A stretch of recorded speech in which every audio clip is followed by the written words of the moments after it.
Una mattinata carica di emozioni. Sì, sono ancora in difficoltà, nel senso nel prendere la parola.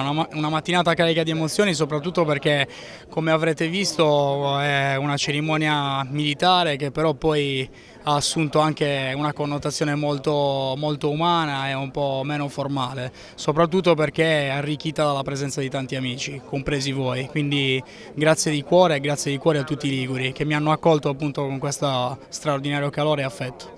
Invitava a trasferire tutto questo al nuovo comandante. Sì, certo, durante il passaggio di consegne è stato non soltanto formale quello di oggi, ma anche e soprattutto sostanziale, e una delle concetti che abbiamo condiviso è stato quello di continuare a coltivare i rapporti umani e nel rispetto delle norme cercare di essere sempre più disponibili possibili nei confronti di tutta l'utenza, non solo quella istituzionale. Lascia un bel Tigullio.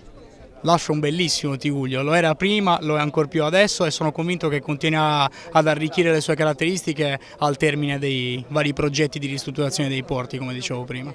La mia sarà un'azione che si porrà in continuità con quella del comandante Piras per portare a compimento quelle questioni che solo per motivi di tempo non è stato possibile realizzare, considerate anche le difficoltà oggettive che si sono presentate dovute principalmente all'evento del 29 ottobre.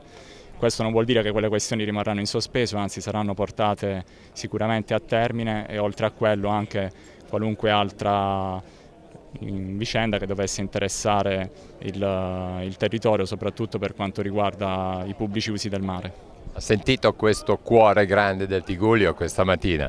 Assolutamente sì, la cerimonia ritengo che sia stata molto significativa e densa di sentimenti e di emozioni, non poteva essere altrimenti viste le premesse.